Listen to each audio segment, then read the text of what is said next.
melhor sobre toda essa coisa satânica foi que nos deu publicidade gratuita infinita.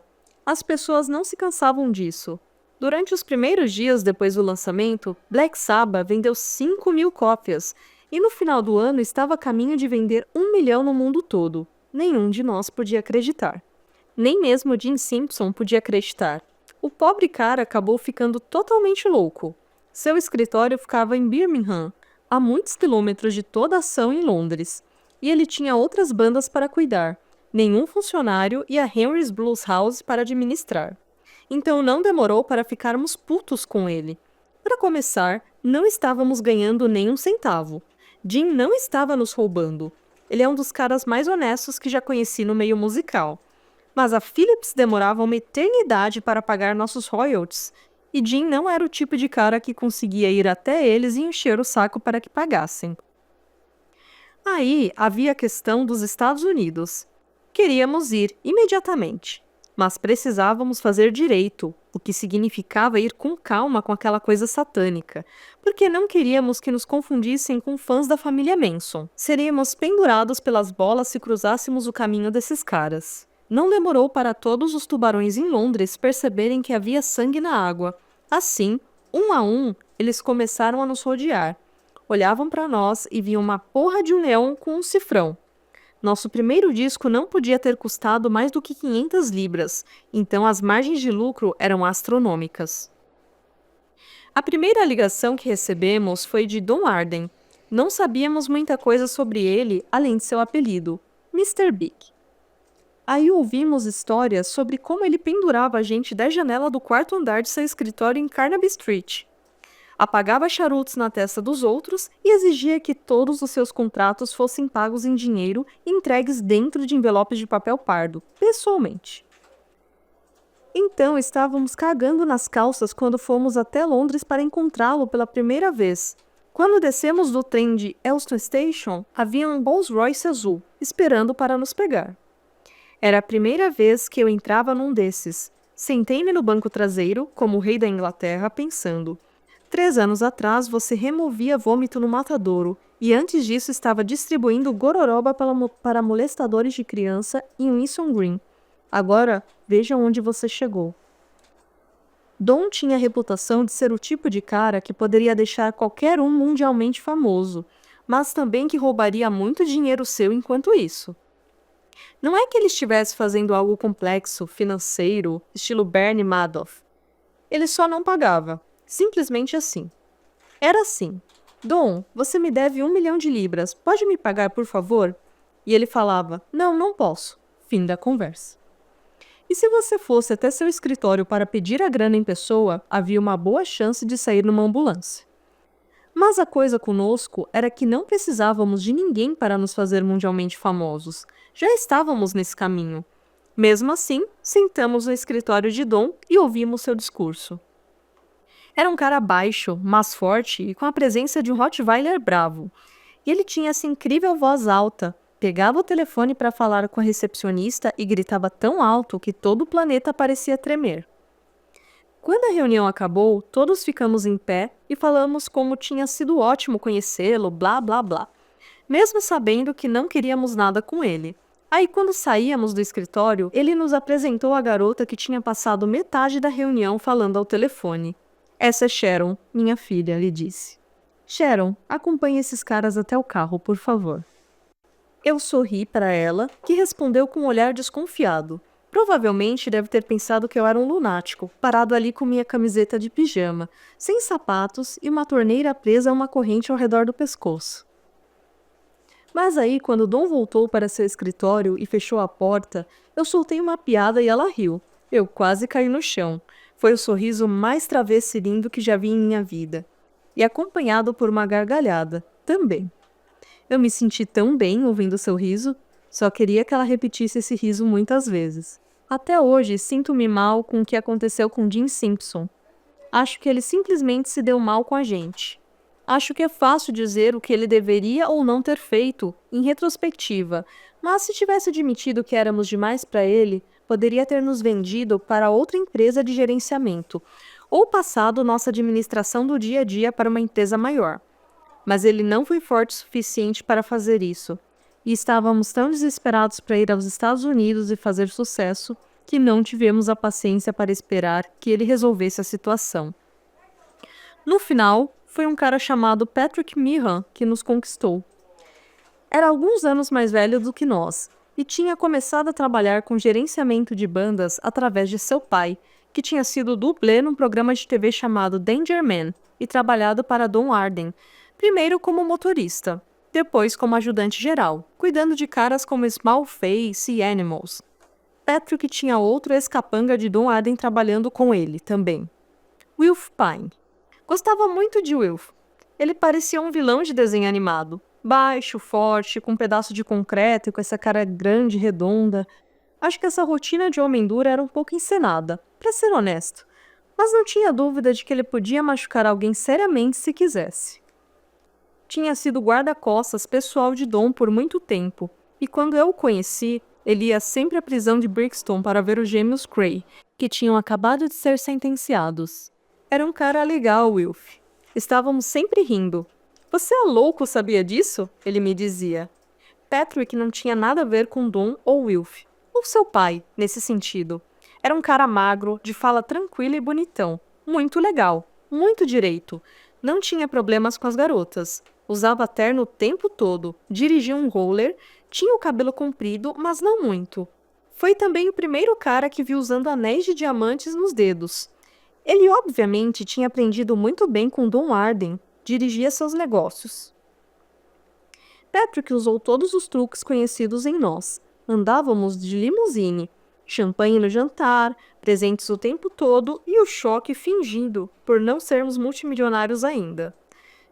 Ele nos falou que se assinássemos com ele, poderíamos ter qualquer coisa que quiséssemos. Carros, casas, garotas, qualquer coisa. Tudo o que precisávamos fazer era ligar e pedir.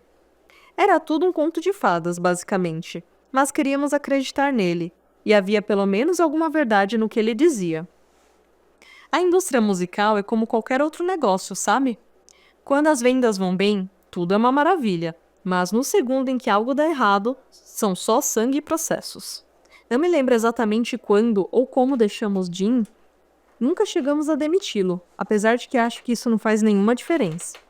Mas em setembro de 1970, Big Bear Management já era história e tínhamos assinado com a empresa dos Mehans, World Wild Artists. Demorou uns 3 segundos e meio para Jim nos processar. Fomos notificados quando estávamos no backstage de um lugar em Lake Geneva, esperando para entrar. Não seria a única vez. Jim processou Meehan também por incitação. Demorou anos para isso se resolver nos tribunais. Até um certo grau, acho que Jim recebeu um tratamento injusto. Afinal, foi ele quem trouxe a Philips para nos ver em primeiro lugar, o que nos levou a um contrato para gravar. E, apesar de ter ganho alguma grana com o processo, ele passou anos pagando seu advogado, de modo que no final não ganhou muito. É sempre assim com advogados. Nós descobrimos mais tarde. O mais engraçado é que ainda falo com Jim de vez em quando. Somos como velhos amigos agora. Ele fez muita coisa boa para a música em Birmingham e ainda faz hoje.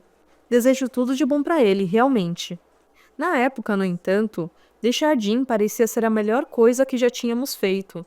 Era como se tivéssemos ganho na loteria. O dinheiro caía do céu.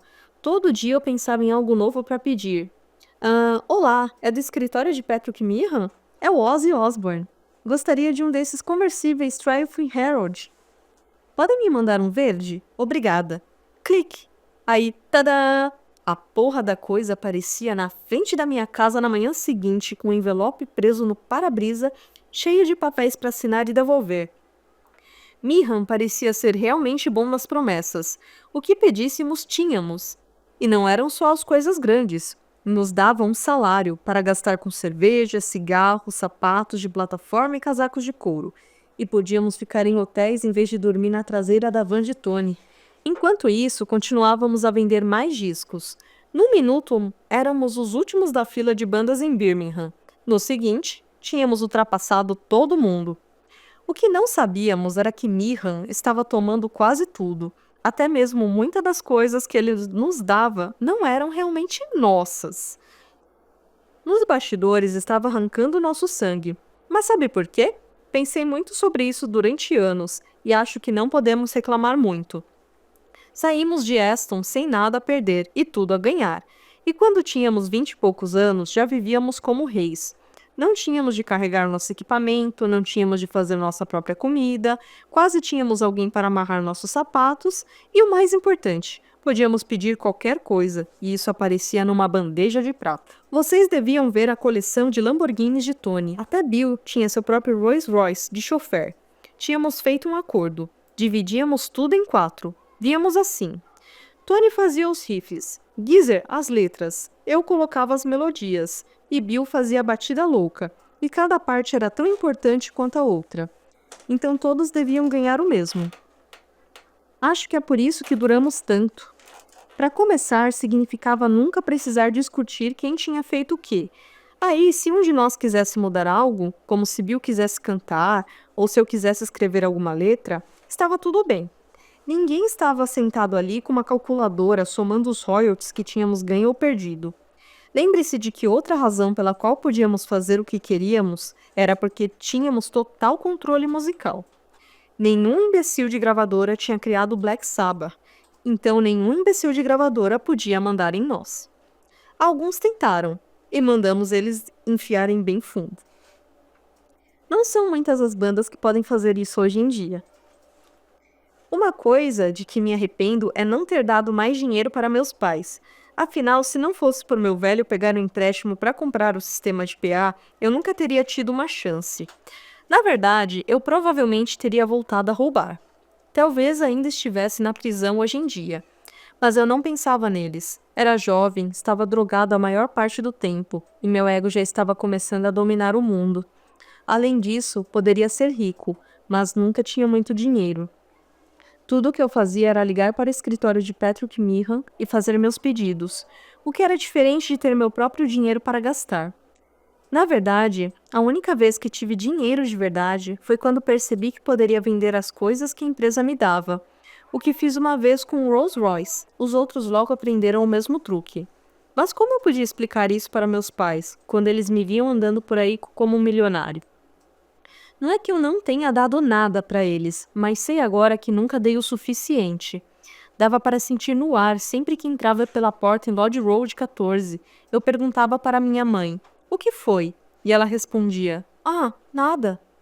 Bom, obviamente é algo, pode me falar. Ela não dizia, mas dava para sentir. Dinheiro, dinheiro, dinheiro. Só dinheiro. Nada de... Tenho orgulho de você, filho. Muito bom. Você finalmente conseguiu. Trabalhou muito. Tome uma xícara de chá. Eu te amo. Só dinheiro. Ficou muito ruim depois de um tempo. Não queria ir para casa. Era uma situação muito desconfortável. Acho que eles nunca tiveram muito dinheiro e queriam o meu, o que era algo bastante justo. Eu devia ter dado para eles, mas não dei. Ao contrário, conheci uma garota e me mudei. Capítulo 4. Vocês não são Black. Nunca fui do tipo Romeu.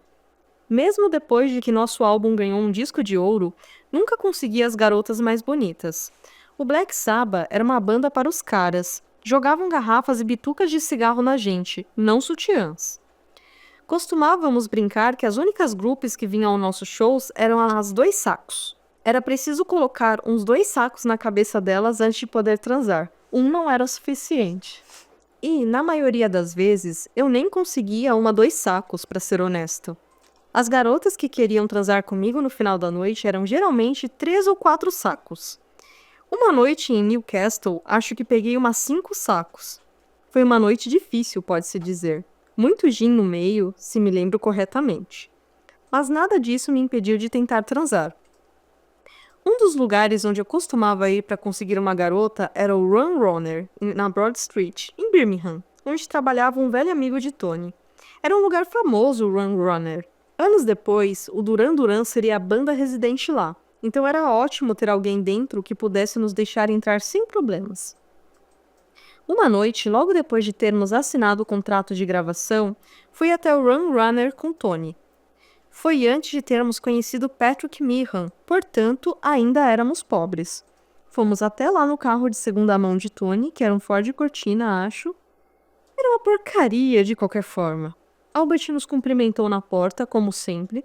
Os leões da chácara abriram a corda para nos deixar passar e a primeira coisa que vejo é essa garota de cabelo preto atrás do balcão, no lugar para deixar os casacos. Quem é essa? Perguntei a Albert. Thelma Riley, ele me contou. Uma garota adorável, inteligente também, mas ela é divorciada, tem um filho, então cuidado. Não me importei. Era linda e eu queria conversar com ela, então fiz o que sempre fazia quando queria conversar com uma garota, enchi a cara. Mas algo estranho deve ter acontecido naquela noite, porque o velho truque de ficar o mais bêbado possível funcionou. Eu atirei para dançar e Tony convidou outra garota. Aí fomos até o apartamento de Tony e seu cortina. Thelma e eu ficamos nos agarrando no banco traseiro. Tony deu um fora na amiga de Thelma no dia seguinte, mas eu e ela continuamos saindo. E quando não consegui aguentar mais o clima pesado em Lodge Road 14, alugamos um apartamento juntos em cima de uma lavanderia em Edgbaston, uma parte mais chique de Birmingham. Um ano mais tarde, em 1971, a gente se casou. Achei que era isso que devia fazer, conseguir alguma grana, encontrar uma garota, se casar, se estabelecer, ir até o pub. Foi um erro completo. Alguns meses antes do casamento, o Black Sabbath finalmente foi para os Estados Unidos. Antes de viajarmos, lembro do pai de Patrick Meehan nos chamando para uma reunião em seu escritório de Londres e dizendo que íamos ser os embaixadores da música britânica. Então deveríamos nos comportar. Nós só concordamos com a cabeça e o ignoramos. No entanto, eu fiz de tudo para não bebermos tanto até chegarmos ao aeroporto. Mas o que eu não sabia é que os aeroportos tinham bares, e não pude resistir a tomar umas 2 cervejas para me acalmar. Assim, quando sentei na minha poltrona, estava completamente bêbado. Aí descobrimos que o Traffic estava no mesmo avião. Não pude ignorar o fato de que estava no mesmo voo que Steve Winwood. Pela primeira vez na vida, comecei a me sentir como um verdadeiro rockstar. Mesmo com toda a bebida que tomei no avião, parecia que nunca chegaríamos ao JFK. Eu continuava olhando pela janela e pensando, como essa porra se mantém no ar? Aí passamos por cima de Manhattan, o World Trade Center estava sendo construído. Metade ainda era só vigas de ferro e andaimes. E aterrissamos quando o sol estava se pondo. Era uma noite quente, lembro, e nunca tinha experimentado essa vibração de noite de calor em Nova York antes. Tinha um cheiro diferente, sabe? Achei tudo ótimo. Lembrem-se de que estava ultra chapado nesse momento. A aeromoça precisou me ajudar a sair do meu assento e eu caí da escada. Quando cheguei na imigração, já estava de ressaca. Minha dor de cabeça era tão forte que tinha esquecido o que tinha escrito como piada no formulário de visto. Onde perguntavam religião, havia escrito satanista. O cara pegou o meu formulário e começou a ler. Aí ele fez uma pausa quando chegou na metade. Ele olhou para mim. Satanista, né? Com esse sotaque forte do Bronx com um olhar cansado e entediado. De repente, comecei a pensar, ah, merda! Mas antes de conseguir me explicar, ele só bateu o carimbo no formulário e gritou, próximo! Bem-vindo a Nova York, dizia a placa acima da cabeça dele. Pegamos nossas malas na esteira de desembarque e fomos para a fila de espera por um táxi.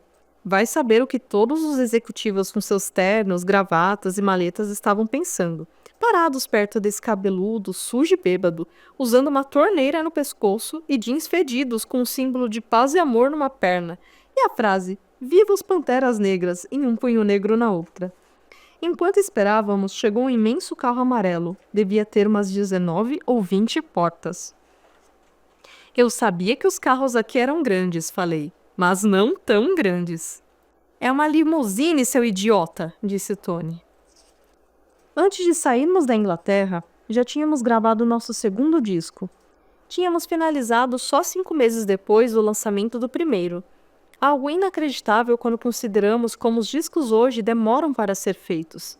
Originalmente, o objetivo era chamá-lo de War Piggers, que era um termo usado para casamentos e magia negra, ou algo assim. Nós mudamos para War Pigs, e Geezer criou essa letra pesada que falava sobre morte e destruição. Não me espanta que nunca houvesse garotas nos nossos shows. Geezer simplesmente não estava interessado em canções pop estilo I Love You. Mesmo quando ele escrevia uma letra sobre garoto conhece garota, precisava ser meio estranha, como NIB, do primeiro álbum, e que o garoto acaba sendo o demônio. Geezer gostava de colocar muitas referências contemporâneas, como a Guerra do Vietnã nas nossas músicas. Ele sempre estava antenado com o que acontecia. Voltamos ao Regent Sound, na Soho, para fazer o segundo disco. Apesar de termos passado algumas semanas antes ensaiando numa velha fazenda em Rockfield Studios, no sul de Gales. O tempo de estúdio custava uma fortuna na época, então não queríamos fazer merda enquanto o contador estivesse rodando. E quando terminamos nosso trabalho no Regent Sound, passamos para o Island Studios, em Notting Hill, para fazer a mixagem final. Foi quando Roger Ben percebeu que precisávamos de mais uns minutos de material. Lembro que ele entrou na sala de controle numa parada para comer e disse: "Vejam, caras, precisamos de mais material. Podem fazer uma jam?" Todos queriam comer os sanduíches, mas Tony começou um riff de guitarra enquanto Bill fazia uns ritmos. Eu murmurei alguma melodia e Geezer sentou num canto, riscando algumas palavras. 20 minutos depois, tínhamos uma música chamada The Paranoid. No final do dia, ela tinha virado simplesmente Paranoid. É sempre assim com as melhores músicas. Ela sai do nada, quando não se está nem tentando. A coisa com Paranoid é que ela não se encaixa em nenhuma categoria. Era como uma canção punk anos antes do punk ser inventado. Lembrem-se, nenhum de nós achou que era algo especial quando a gravamos. Para nós, parecia meia boca se comparada com Hand of Doom ou Iron Man, ou qualquer outra dessas músicas mais pesadas. Mas puta merda, ela era muito boa. Eu fiquei cantando até chegar em casa. Thelma, falei quando voltei de Exab Edgbaston. Acho que criamos um single. Ela só olhou pra mim com aquela cara que dizia, até parece. É engraçado, sabe? Se alguém dissesse na época que as pessoas ainda estariam ouvindo alguma dessas canções 40 anos depois e que o álbum venderia mais de 4 milhões de cópias só nos Estados Unidos, a gente certamente riria. Mas a questão é que Tony Iommi acabou se tornando um dos maiores criadores de riffs de rock pesado de todos os tempos.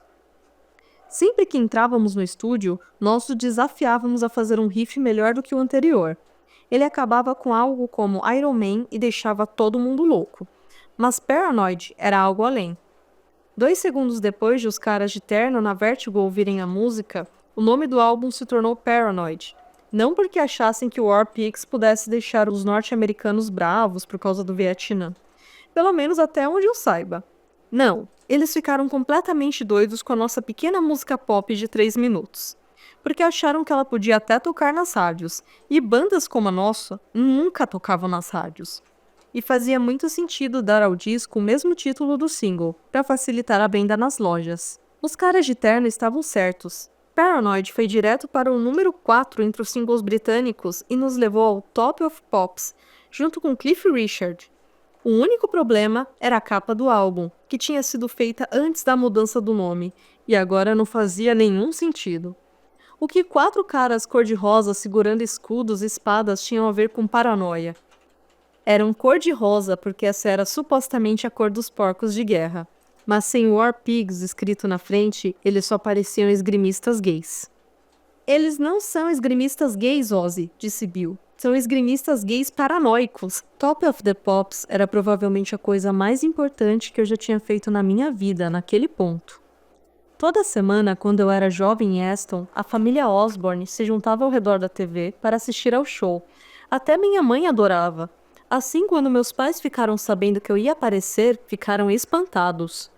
Naqueles dias, 15 milhões de pessoas assistiam ao Top of the Pops toda semana.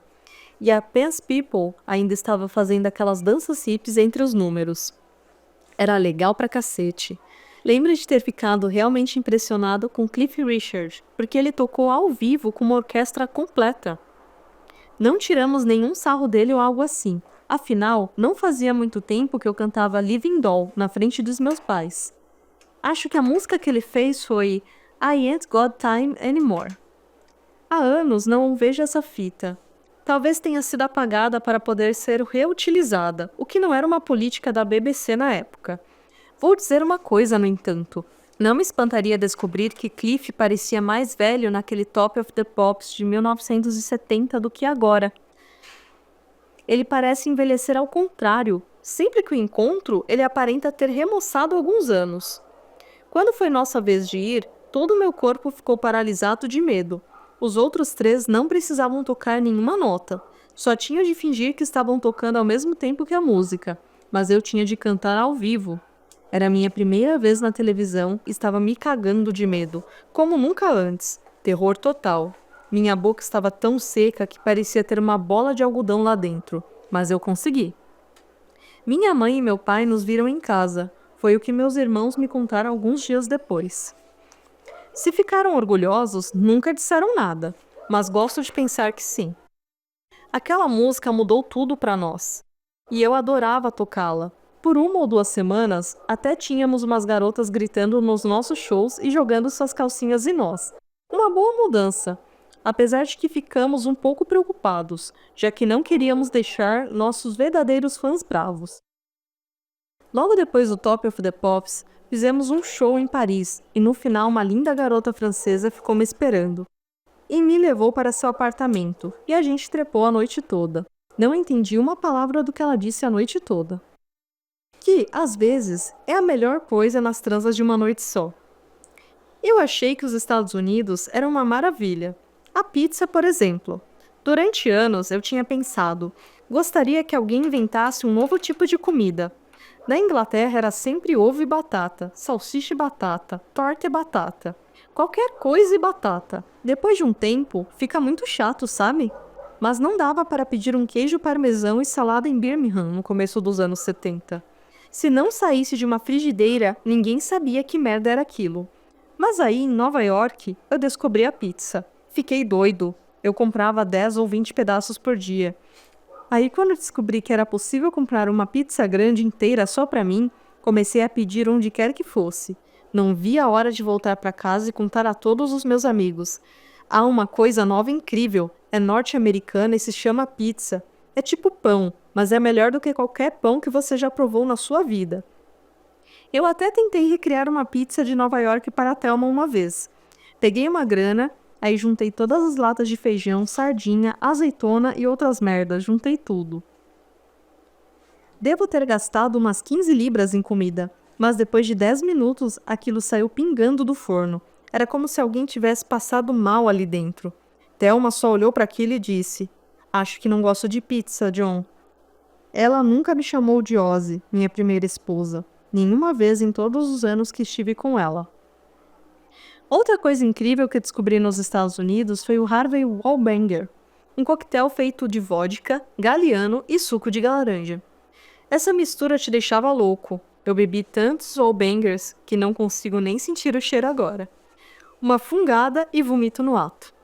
E também havia as garotas norte-americanas, que não tinham nada a ver com as inglesas. Quero dizer, quando você pegava uma garota na Inglaterra, você olhava para ela, uma coisa levava a outra, você a levava para passear, comprava isso e aquilo, e depois de um mês você perguntava se ela gostava daquele velho jogo de esconder a salsicha. Nos Estados Unidos, as garotas vinham direto para você e diziam: "Ei, vamos trepar." Não era preciso fazer nenhum esforço. Descobrimos isso na nossa primeira noite, quando ficamos num lugar chamado Lowell Smithton Motor Inn, que ficava na 8th Avenue com a 48th Street, uma parte meio feia da cidade. Não conseguia dormir por causa do jet lag, que era uma experiência nova para mim. Então estava deitado ali, acordado às 3 da manhã, e ouvi uma batida na porta. Levantei-me para atender e havia uma garota magricela parada ali, usando um casaco comprido, que ela desabotoou na minha frente, e estava completamente nua. "Posso entrar?" Ela sussurrou com uma voz sexy e rouca. O que eu deveria dizer? "Não, obrigado, querida, estou ocupado agora." Então é claro que eu trazei com ela até o sol sair. Aí ela pegou o casaco do chão, me deu um beijo no rosto e foi embora. Mais tarde, quando estávamos tomando café de manhã, tentando descobrir onde se coloca esse maple syrup, Gizzard estava colocando sobre um tipo de guisado. Eu digo: "Vocês não vão adivinhar o que aconteceu comigo ontem à noite." "Na verdade," disse Bill tossindo, "acho que consigo adivinhar." Acontece que tinha acontecido o mesmo com todos naquela noite tinha sido um presente de bem-vindos aos Estados Unidos, de nosso tour manager. No entanto, julgando pela forma como era minha garota à luz do dia, devia ter uns 40 anos. Ele obviamente tinha contratado todas em conjunto.